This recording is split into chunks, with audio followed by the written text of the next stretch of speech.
तर नमस्कार शेतकरी मित्रांनो, आज आपल्या मक्काचं मुरगाचे नियोजन सुरू होते. आपण विकून दिली मुरगासाठी, दुधाच्या गायींसाठी. त्यामुळे मका काही ठेवले नाही, आपल्याला बाजरी काढायची त्याच्यानंतर. त्यामुळे अशा पद्धतीने आज मुरगाची कुट्टी करण्याचं काम सुरू होतं. दिवसभर त्यांचं आज ते चालू होतं काम. हे बघा आपला शेड, कांदे काढले गेले आता आणि मक्का थोडेसे 5-7 सऱ्या बाकी ते कापून घेऊन जाणार आहे उद्या परवामध्ये. तर हे बघा आज आपले पक्षी अतिशय निवांतपणे बसलेले आहेत. आजचं त्यांचं म्हणजे रॅकिंग केल्यामुळे मोकळे बसले. आपण तसं पण प्रत्येकी 3 दिवसात रॅकिंग करत असतो. हे बघा कशा पद्धतीने पक्षी अतिशय असा मोकळा बसलेला आहे. मित्रांनो, आपल्या पक्षीला आज 28 दिवस झाले. अतिशय चांगलं वजन पण आहे आपल्या पक्ष्यांचं. माझ्या मताने जवळपास 2 किलोची साईज असेल 28 दिवसाला. अतिशय चांगला पक्षी आपला ग्रोथ करतो आहे, त्यामुळे काही अडचण नाही.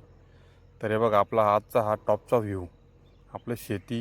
हे बघा आपण इकडे एक कॅमेरा पण बसवला आपल्या शेडसाठी. तर अशा पद्धतीने आपला आजचा दिवस आज हा इथं समाप्त होतो. चला, नमस्कार.